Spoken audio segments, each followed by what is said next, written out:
Hello there, how are you today? Today we're going to be talking about a whole bunch of different things.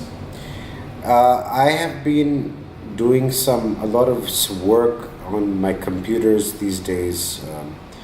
The creative process is something which involves a lot of different elements.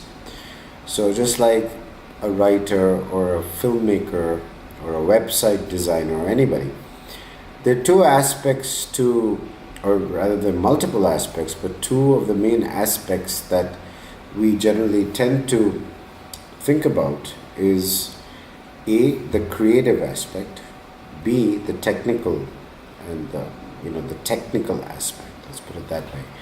Three is of course the commercial aspect. If you want to write or make movies or make websites for a career or just to add some extra income.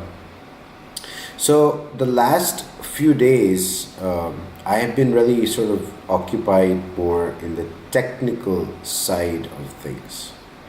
And the technical side of things at times can be, it can really take a lot of time, and it can give you a lot of headaches. So let me just share with you a very small little example. I recently wanted to test another hosting company because I have a lot of websites which are being hosted with one particular server and one particular hoster, and I just felt that I wanted to try someone else because sometimes it's not very good, especially in today's world where just about everything is online. Your online presence, your online IP, if you want to put it that way, is very, very important, like domain names, websites, email addresses, Twitter, Facebook accounts, etc. So that's an area that is, as the online world is getting bigger and our online interactions are getting more and more intense, the online management of things is also extremely important. For example, your domain name, your websites. Now, I don't want to name names because I don't want anyone to feel bad, but I have this one particular person who, for the last 15 to 20 years, has been sort of hosting my websites. And in the last 15 or 20 years, I've actually never met anyone else in his company. I have actually felt at times, what if something happens to this guy? I don't know what I would do in such a situation because every time he's a very convenient person because it's a one-on-one relationship. So when we have a problem, I just give him a call and he helps me out. But the thought just came to my mind. I don't think this guy really has a company. He's more of like a one-man show. This is his total business. Now, that can be risky in certain situations because for things that are as important as your domain name or your website, what if something happens to that one contact that you have, and then what happens? So I sort of decided I wanted to explore some other companies. So I tried this company called GoDaddy, and things got set up very well. It was quick, it was not very expensive, so overall I was happy until the point when I started to I wanted to make email addresses on my desktop,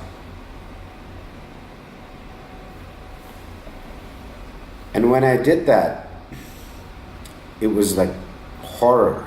It took me more than 24 hours to set up the account. Primarily, why? Because when you set up an email address that's on your server, like a POP3 account. Generally, these hosting companies give you like a list of instructions. So I followed that list to the letter, and it just wouldn't work. So finally, I called the customer support. They told me that the number of the port of the SMTP port was now different, so I changed that.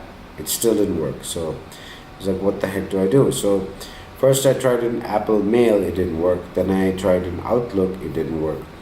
So finally, when I put in all the settings, I was just literally about to give up. And where it says SMTP, where you put in the name of your server and you put in the port address, there was a little button that said more options. So I clicked on that, and there I finally saw there was another sort of a secure, sort of a authentication window, wherein again I put in my username, my domain name, and my password, and finally it started working. But luckily, since I have a background in web designing as well, so I was able to figure it out. But for people who depend so much on online services and online presence, this can really be a big headache. And if you outsource everything, it can be extremely expensive and very, very inconvenient, because for every little change in your website or something, you need to call somebody up and ask them to do it. So I just wanted to share this with you because sometimes what happens is that you need to learn certain things, just hit and try.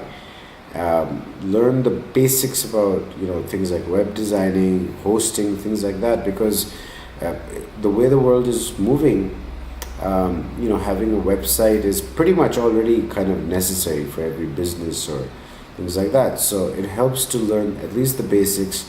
You can find tons and tons of nice videos on YouTube, and apart from just the process of designing a website and hosting it, there's some of these technical issues that come up. So I do intend to write maybe a post on my website about this problem that I face, so that others won't have to go through the same problem. I still have not figured out how to get GoDaddy POP3 emails to work with Apple Mail. I haven't been able to figure it out, but I will try the same method that I did with Outlook. So I just thought I'll share this with you. It's a different kind of a video. It's more of a technical video, but it's always good to share whatever I think or I know with all of you. Thank you.